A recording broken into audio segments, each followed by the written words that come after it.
Saya bilang, bohongnya di mana? Tanda tanya, itu saja pertanyaan saya. Mengenai investor, nyatanya sampai saat ini proyeknya IKN bulan Desember nanti semua kontraktor BUMN selesai kontraknya. Sudah ada beberapa gedung yang mestinya sampai bulan Desember tapi sudah gulung tikar. Republik Indonesia yang jumlah penduduknya 275 atau 280 juta beribu kota di mana? Sekarang bingung jawabnya juga gak bisa kan? Beribu kota di mana? Beribu kota di? Nah, jadi kalau kawan-kawan bingung, saya juga agak bingung. Tetapi saya bisa mengatakan ibu kotanya hampir tidak jelas. Dia mengatakan saya ketemu dengan Prabowo sendiri di luar negeri pada waktu itu di Qatar Economic Forum. Saya tanya, mau pindah nggak? Dan Prabowo firm mengatakan jangan ke 5 tahun, 10 tahun pun saya nggak mau pindah. Dapatkan dari orang yang bekerja di sana, ya. Dan saya tidak mengklaim bahwa ini pasti benar. Tetapi saya menyampaikannya saja. Karena tidak ada kata-kata, oh ini tidak boleh disampaikan. Tapi tentu namanya yang tidak boleh saya sampaikan. Ya. Dia bilang begini, dia kirimkan kepada saya sebuah YouTube. Ya. Saya pikir YouTube-nya dari istana mungkin ya. Iya betul, Sekretariat Presiden. YouTube dari Sekretariat Presiden yang berjudul Keterangan Pers Presiden Jokowi IKN 25 September 2024. Hari ini ya. Dan kita tahu isi dari YouTube itu adalah bicara tentang investasi. Yang saya tahu dari Rusia, kemudian dari China dan dari Australia. Kita nggak tahu entah benar entah enggak ya. Groundbreaking kan ya udahlah, orang yang paham proyek juga kadang groundbreaking setelah itu gone with the wind itu biasa. Dia bilang begini, apa yang dikatakan Jokowi itu semuanya bohong. Dia bilang bohong, ini salah ketik dia, bohong maksudnya mungkin. Saya saat ini lagi di depannya Jokowi yang tidak kena kamera, liputan dari wartawan Kaltim. Saya bilang, bohongnya di mana? Tanda tanya, itu saja pertanyaan saya. Mengenai investor, nyatanya sampai saat ini proyeknya IKN bulan Desember nanti semua kontraktor BUMN selesai kontraknya. Sudah ada beberapa gedung yang mestinya sampai bulan Desember, tapi sudah gulung tikar. Pekerjanya sudah didemobilisasi. Artinya sudah dipulangkan ke daerah mereka masing-masing. Saya hanya menyampaikan saja dan saya tentu tidak bisa mengatakan namanya siapa. Tapi yang jelas dia adalah seorang pekerja di sana yang memang sehari-hari ada di sana. Dia juga spill ke saya soal kenapa Jokowi tidak betah di sana. Henry Satrio nggak tahu jawabannya kan? Nggak ada tukang cukur. Oke, ini tanggal 31 Juli dia spill ke saya. Jokowi pulang dari IKN kemarin 30 Juli 2024. Dia tidak betah di kantornya sendiri dan istananya. Utilitas yang ada di Kanpres itu kantor presiden maksudnya, seperti air yang dibawa dari luar untuk mengisi tangki yang ada di atas gedung, terus TRS dia tulis, air itu mengalir turun melalui jaringan-jaringan pipa ke wastafel, ke urinoir dan lain-lain, itu macet, garis miring tersendat, dan airnya kuning-kuning seperti tidak di ultraviolet. Sealer AC tidak berfungsi, artinya sealer AC masih dalam tahap pengerjaan yang juga butuh waktu pengerjaannya. Jadi kemarin pakai AC freestanding yang diambil dari Balikpapan. Untuk listrik kerja dari PLN tapi digunakan nanti untuk 17 Agustus. Itu yang, dan dia hari ini spill lagi ya. Rapat koordinasi nasional Presiden RI dengan Basnas dan Lintas Agama se-Indonesia di Istana Negara, peserta 600 orang, ini bohong, mengatakan ada 600 orang. Ini yang meliputi teman saya yang memang dia pro Jokowi, teman satu konsultan.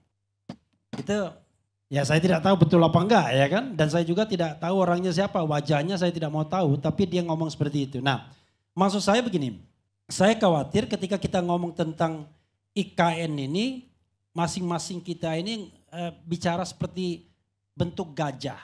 Orang buta yang kemudian pegang telinganya dia bilang gajah itu lebar, pegang buntutnya gajah itu kecil dan lain sebagainya. Saya tidak mengklaim bahwa saya paham tentang IKN, habisnya nggak pernah diundang juga. Jadi kita tidak tahu. Yang saya tahu IKN itu 1 tahun yang lalu dan saya terus terang termasuk yang pesimis. Kalau lihat kondisi 1 tahun yang lalu ketika saya main ke sana. Jadi pada waktu itu yang saya lihat itu adalah kompleks yudikatif, ada MA, bakal MK, ada rumah atau kantor wakil presiden, ada rumah menteri-menteri dan lain sebagainya. Tidak hanya, masih brownfield, masih masih coklat, tanah. Saya membayangkan apa bisa ya tahun depan. Dan saya pada waktu itu sudah pesimis kita akan pindah. Itu satu dari segi fisik. Tapi kan kalau Refli Harun ngomong fisik kan itu bukan ekspertis saya ya kan. Karena itu saya ingin bicara tentang aspek-aspek hukum tata negaranya. And then mulanya adalah the question is, saya tanya tuh Silverster dan teman-teman dari kubu sana ya. Katakanlah kita anggap perkubuan ya kan. Ibu kota itu di mana sekarang? Ibu kota negara itu di mana? Ibu kota negara di mana? Republik Indonesia yang jumlah penduduknya 275 atau 280 juta beribu kota di mana? Sekarang bingung jawabnya juga gak bisa kan? Beribu kota di mana? Beribu kota di? Nah, jadi kalau kawan-kawan bingung, saya juga agak bingung. Tetapi saya bisa mengatakan ibu kotanya hampir tidak jelas. Hampir tidak jelas. Kenapa saya katakan hampir tidak jelas? Begini. Undang-undang tentang IKN itu ditandatangani pada tanggal 15 Februari 2022. Oke? Dan seharusnya itu menandai perpindahan karena ibu kota itu sudah berpindah. Tapi dalam kebiasaan undang-undang itu selalu ada pasal peralihan. Pasal peralihannya 2 kurang lebih.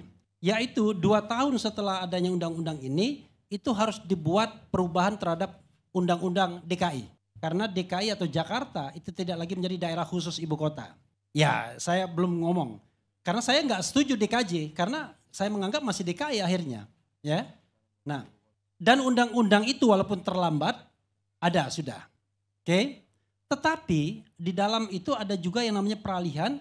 Perpindahan itu officially kalau dikeluarkannya Kepres. Keputusan Presiden. Dan unfortunately Kepresnya nggak jelas. Kapan harus dikeluarkan oleh seorang presiden? Enggak ada batas waktu. Maka saya spill yang kedua. Ini kan kalau hadis itu ada perawihnya. Saya mendengar orang yang dengar langsung dari Prabowo. Mudah-mudahan saya keliru. Kalau dia ngomong nggak benar berarti saya salah. Tapi kan kita nggak bisa cek langsung. Dia mengatakan saya ketemu dengan Prabowo sendiri di luar negeri. Pada waktu itu di Qatar Economic Forum. Saya tanya mau pindah nggak? Dan Prabowo firm mengatakan jangan ke 5 tahun, 10 tahun pun saya nggak mau pindah. Bayangkan. Itu yang dia dapatkan langsung dari Prabowo. Nah politik itu kawan-kawan semua panggung depan dan panggung belakang. Jadi kawan dari Jokowi mania bicara panggung depan. Tapi Prabowo itu jangan lupa jenderalnya tidak lebih lama dibandingkan dia menjadi ketua umum partai politik. Jenderalnya kan cuma berapa tahun. Tapi ketum partai politik sudah puluhan tahun dia. Jadi dia he's a politician juga ya. Oke. Karena itu saya mengatakan ya harus ada kepastian di mana sesungguhnya ibu kota itu. Kalau kita pakai kepastiannya di undang-undang IKN sendiri, saya mengatakan bahwa ibu kota masih di Jakarta. Oke? Tapi kalau saya menggunakan undang-undang DKJ sudah tidak di Jakarta. Maka nanti Prabowo bingung, saya harus dilantik di mana? Karena ada beberapa ketentuan di dalam konstitusi dan dalam undang-undang segala sesuatunya harus di ibu kota negara. Ibu kota negara itu kalau pindah ya pindah juga. Sekarang pertanyaannya 20 Oktober nanti menurut Silverster dan teman-teman sana Prabowo sebaiknya dilantik di mana? Ya itu saya sepakat ya mengenai undang-undang DKI. Jangan dulu, jangan dianu dulu, jangan sepakat dulu. Saya kan belum selesai.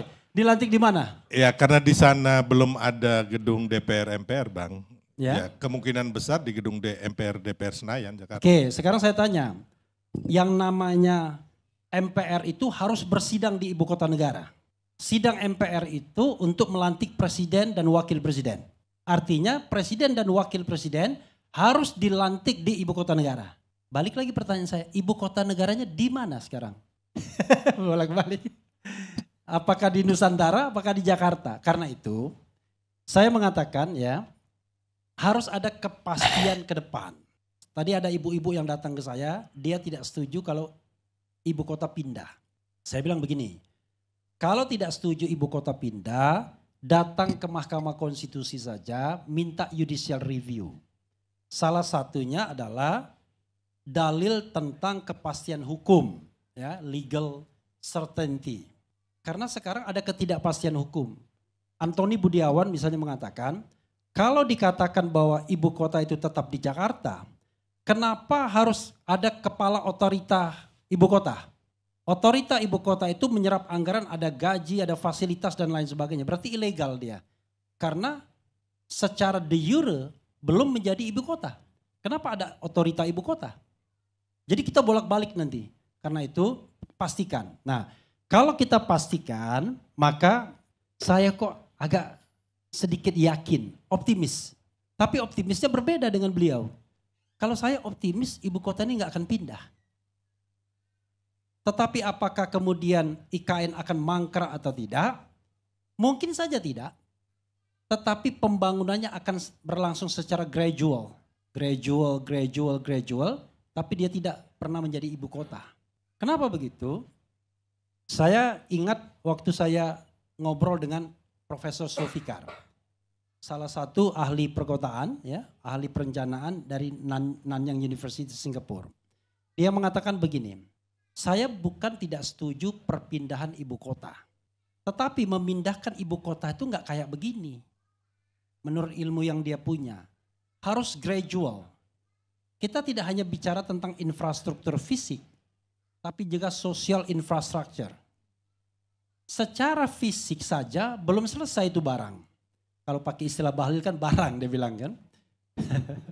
Secara fisik saja belum selesai itu barang. Ya kan?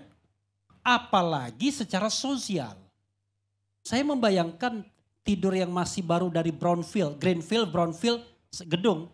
Itu masih banyak nyamuknya pasti. Karena bau manusianya udah mulai agak berkurang. Maksudnya masih kurang. Nah karena itu menurut saya membangun itu tidak begitu harusnya. Nah yang kedua, ketika DPR kemudian menerima undang-undang tentang IKN, saya nggak habis pikir nih anggota DPR-nya nggak ngitung apa. Karena kalau Anda membuat undang-undang artinya Anda firm pindah. Kan begitu. Sementara ketika undang-undang itu diundangkan, bentuk fisiknya aja belum ada. Bayangkan, kok bisa memindahkan ibu kota dengan undang-undang tapi fisiknya saja baru mau dimulai. 2 years ago, 2 tahun yang lalu. Kan aneh bin ajaib. Harusnya ini barangnya sudah ada, lalu dimintakan menjadi ibu kota. Bagaimana dengan proses pembangunannya? Kan bisa dimajukan dalam RAPBN. Tanpa harus kemudian ada undang-undang ibu kotanya. Cukup disampaikan bahwa kami ada rencana untuk membuat ibu kota baru. Karena itu kami ajukan RAPBN-nya. Sepanjang itu disetujui oleh DPR selesai. Bangun ibu kota tapi tidak dikatakan sebagai ibu kota. Tetapi persiapan pemindahan ibu kota. Jadi dibangun sosial infrastrukturnya dan lain sebagainya. Sehingga ketika kota itu berkembang dan siap baik secara fisik maupun non fisik, maka disitulah perpindahan kota dilakukan. Itu baru mulus. Ada beberapa negara yang berusaha membangun ibu kota, akhirnya nggak jadi. Salah satunya negara di Afrika. Dia bangun ibu kota, jadi ibu kotanya jadi kota hantu. Kenapa? Karena orang nggak mau pindah. Kira-kira beliau bertiga ini mau pindah nggak ke ibu kota yang baru? Saya terus terang saya nggak mau pindah. Karena makin jauh dari Palembang. Saya lebih setuju kalau jembatan Selat Sunda yang dibangun cepat langsung mobilitas saya. Itu satu aspek yang lain. Nah aspek berikutnya yang ingin saya bahas dan ini ngeri-ngeri sedap. Ya. Aspek ini mohon maaf nih sama teman-teman yang pro ya. Saya mengatakan The King of Java Surrender, menyerah. Jadi judulnya Raja Jawa menyerah. Gak main-main ini. Karena kata Bahlil sekali lagi. Oh gak bisa main-main tuh sama barang itu katanya. Ya, gak bisa, hati-hati kita sama The King of Java atau Java King. Tapi untuk ibu kota Raja Jawa menyerah. Sama menyerahnya dia soal satu partai politik. Sama menyerahnya dia soal RUU Pilkada. Sama menyerahnya dia soal putra mahkota harus bisa datang ke KPK. Itu kalau kita bicara tentang simbol kekuasaan, itu simbol penyerahan, surrender, menyerah. Gak ada kalau kita bicara tentang kondisi lebih dari 1 tahun yang lalu, gak ada. Ya kan? Bahkan ketika kita melihat pergantian ketua umum partai politik terbesar kedua misalnya, terlihat bahwa Raja Jawa sangat powerful. Ada pendukungnya sambil ketawa-ketawa mengatakan, ini katanya the carpenter itu bisa gergaji itu pohon yang gede jadi perabotan rumah tangga dan lain sebagainya. Sambil ketawa-ketawa. Tapi kita melihat fenomena yang 4 tadi yang saya katakan menyerah. Menyerah pertama ya, saya katakan ketika RUU Pilkada itu kemudian tidak diparipurnakan dan tidak bisa disahkan.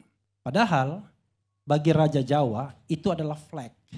Karena dari RUU itulah sang putra mahkota bisa dicalonkan. Baik sebagai gubernur maupun sebagai wakil gubernur. Tapi dia menyerah untuk tidak mengesahkannya. Pertama persetujuan paripurna dan pengesahan oleh presiden. Padahal dalam sejarah kawan-kawan semua, mana ada Raja Jawa mau menyerah. Undang-undang KPK diprotes, dia enggak menyerah. Undang-undang KUHP diprotes, dia enggak menyerah. Omnibus Law enggak menyerah. Kemudian Perpres 190 tahun tidak menyerah. Tapi itu menyerah.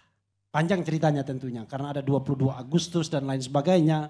Tapi salah satu clue-nya adalah karena ada intervensi Istana Baru yang membuat dia menyerah. Tapi pertanyaannya adalah, loh artinya Istana Lama sudah tunduk dong dengan Istana Baru. Nanti kita akan lihat. Tuh, itu satu simbol dia menyerah. Yang terakhir ini adalah soal perpindahan ibu kota. Kita tahu bahwa bagi Presiden Jokowi, perpindahan ibu kota itu adalah pertaruhan terakhir. Ya, ini the last battle bagi termin dari presidensial termnya. Tetapi kok dia tidak mau keluarkan Kepres? Padahal undang-undang secara tidak demokratis itu menyerahkan kepada presiden at any time bisa mengeluarkan keputusan presiden. At any time. Kalau Pak Jokowi mau nekat, malam ini dia bikin Kepres pindah ibu kota. Bisa. Tetapi dia menyerah. Gak bisa. Pertama barangkali secara objektif tidak bisa pindah. Ya kan? Ada masalah-masalah dan akhirnya dia mengatakan jangankan pindah ibu kota. Pindah rumah aja perlu waktu dan lain sebagainya. Tetapi secara subjektif. Kira-kira ditanya gak dengan kekuasaan Istana Baru? Pak, Bapak mau pindah ke ibu kota? Jangan-jangan dijawab, gak usah. Atau nanti dulu, nanti aja dan lain sebagainya. Karena sudah mulai ada sharing power antara penguasa lama dan penguasa baru. Nah yang paling menarik adalah dalam kasus sebuah partai politik. Kita tahu bahwa kebiasaan penguasa dan juga dilakukan oleh Jokowi adalah mengobok-obok partai politik. Di era awal pemerintahannya ada 2 partai yang dia obok-obok sama dia. Golkar dan P3. Ya kan? Tiba-tiba kita tahu Golkar yang rebutan antara Agung Laksono dan kemudian Abu Rizal Bakri, kita tahu penyelesaiannya siapa. Ya, The King of Java di belakang tapi eksekutornya kita tahu, ya kan? Yang nama depannya L. P3 2 kali malah diobok-obok. Pertama ketika Roma Hurmuzi versus yang siapa? Jan Farid. Dan yang kedua ini tiba-tiba sampai sekarang PLT masih P3 itu. Kok lucu ada PLT bertahun-tahun sampai kemudian aktivis seniornya mengatakan kok bisa PLT bertahun-tahun. Tapi menterinya enggak dipecat, diberhentikan. Ya kan? Tetapi dalam kasus partai yang baru ini kan sudah mulai ada yang namanya muktamar tandingan. Untuk take over kekuasaan dia yang sudah puluhan tahun itu. Dan kebetulan di Pilpres kemarin enggak dukung. Enggak berhasil kan?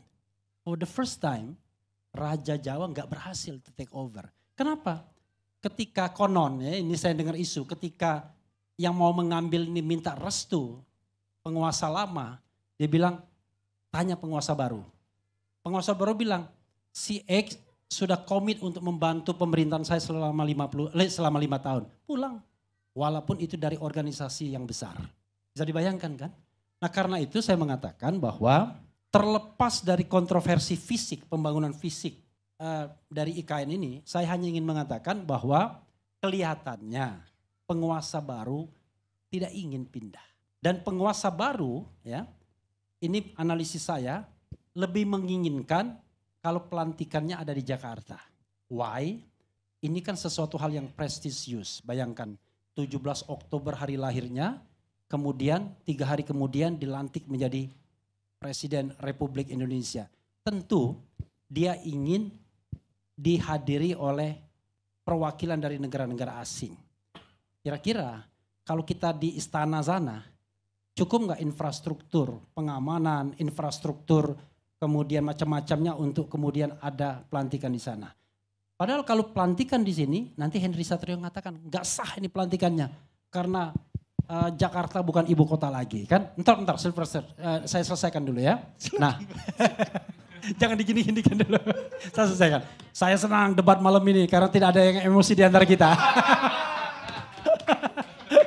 Tapi kan masyarakat perlu tahu. Nah, karena itu ya, menurut saya keyakinan saya adalah ke depan ya, begini. Kita harus membuat sebuah strategi. Saya lihat strateginya ini agak aneh. Apa yang mau dilakukan sesungguhnya dengan pemindahan ibu kota? Ya kan begitu kan? Ada klaim mengatakan Jakarta mau sinking. Oke? Yang kedua adalah pemerataan dari Java sentris ke Indonesia sentris. Ada aspek begitu. Walaupun orang mengatakan ada aspek lain dong yang juga dipertimbangkan, aspek sejarah dan lain sebagainya. Teman saya dulu ada Irwan Putra Sidin mengatakan, nggak bisa yang namanya Jakarta itu digantikan oleh kota lain. Disinilah yang namanya proklamasi kemerdekaan dibacakan. Disinilah kemudian munculnya tokoh-tokoh besar dan lain sebagainya. Masa mau ditinggalkan begitu saja, dijadikan kota bisnis? Nggak kebalik tuh, ya kan? Seharusnya ibu kota karena kesejarahan di sini, yang lain jadi kota bisnis. Jadi Jakarta tidak macet lagi seperti Washington, ya kan? Jadi dia hanya dihuni oleh ASN saja. Business people sama pengamat. Ya kan? Sama pengamat. Business people pindah, move. Termasuk kantor-kantornya kan. Maka Jakarta akan quiet. Orang balik. Kalau yang dipindahkan cuma ASN. Itu enggak banyak bro ASN bro. Lebih banyak adalah business people termasuk informal ini. Jauh dan mereka pasti tidak akan pindah. Karena itu tujuan untuk membuat Jakarta tidak sinking itu menurut saya agak aneh. Jakarta mau diapakan? Mau dijadikan kota bisnis, kota kebudayaan, atau kota apa? Kenapa nggak dibalik? Dia tetap menjadi ibu kota, the capital city, tapi kota bisnisnya dimanapun bisa berada. Dan itu klaim pertama. Klaim kedua mengenai Indonesia sentris. Apakah iya untuk pemerataan itu harus dibangun kota yang modern, katanya smart city, green city dan lain sebagainya dengan investasi sampai ratusan triliun. Bagaimana dengan kota sekitarnya? Siapa yang mampu membeli properti di sana nantinya? Maka almarhum Rizal Ramli mengatakan ini akan menjadi New Beijing. Dia bilang, kenapa? Hanya orang-orang kaya saja yang bisa membeli properti di sana, tanah di sana. Kalau dilihat di sini kayaknya sebelah sana aja yang mampu membeli. Karena pengusaha semua kan. Silver bilang pengusaha, ini juga bilang pengusaha. Kalau di sini pengamat semua cuma. Akademisi. Nah, karena itu jangan lupa aspek-aspek seperti ini juga harus kita pikirkan. Sehingga saya akan bingung. Sebenarnya yang mau dibangun ini kota bisnis atau ibu kota? Kalau harusnya kan kita pisah. Yang kita mau bangun itu kota bisnis untuk pemerataan ekonomi, bukan ibu kota. Karena seharusnya bukan ibu kota yang men-trigger pertumbuhan. Yang men-trigger pertumbuhan itu adalah pusat-pusat bisnis. Di Amerika Serikat bukan Washington yang men-trigger pertumbuhan, tetapi New York. Di Australia bukan Canberra yang men-trigger pertumbuhan, tapi Melbourne dan Sydney. Kan berbeda. Makanya saya bilang kok paradigmanya aneh. Jadi kayaknya mau dikumpulkan ke sana semua. Capital city iya, kota bisnis iya, kebudayaan baru iya, kemudian oligarki baru iya dan lain sebagainya. Maka yang terjadi sekarang ini adalah kekhawatiran saya adalah interupsi soal tadi Bang. Sebentar dulu soal dong. Sejarah. Nanti panjang tadi. Bentar. Ya, nah, setelah ini udah terakhir. Soalnya menarik ini. Nah, karena itu jelas ya, saya mengatakan yang namanya salah itu biasa manusia kan. Yang paling penting adalah kalau kita tahu kita salah, harus ada keluasan hati untuk memperbaikinya ini. Karena bangsa ini terlalu beresiko kalau hanya untuk dinubuatkan, dinisbatkan kepada legacy satu orang. Karena kita pemilik sah republik ini. Wassalamualaikum warahmatullahi wabarakatuh. Kalau pasal 63 itulah yang saya katakan persoalan.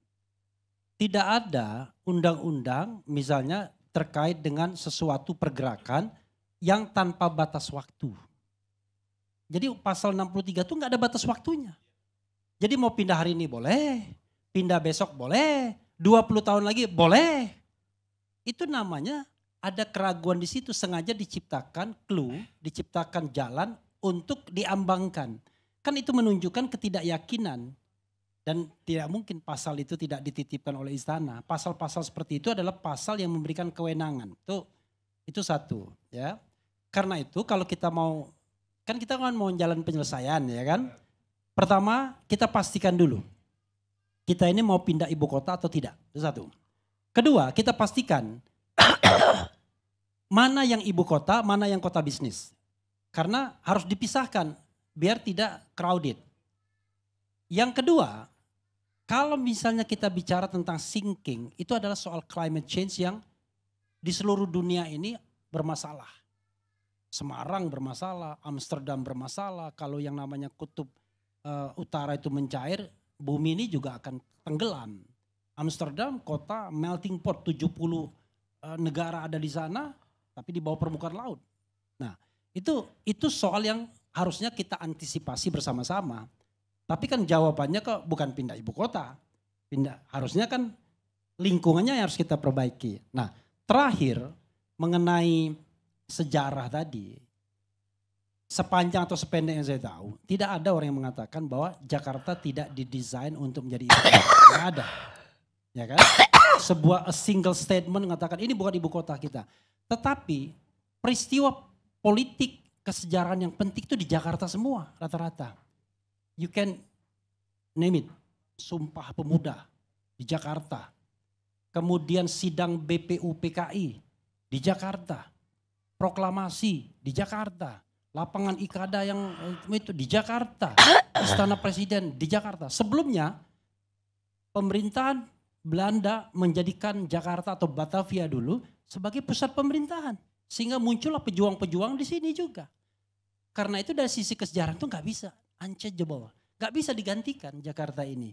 Nah karena itu appeal saya, ya sudah.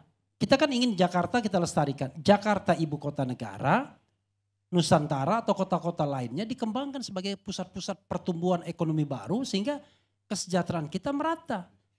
Problem pertama kita salah satunya adalah kesenjangan yang begitu besar. Jadi siapa ahli politik ekonomi Amerika Serikat itu, Jeffrey Winters, itu membuat yang namanya indeks oligarki.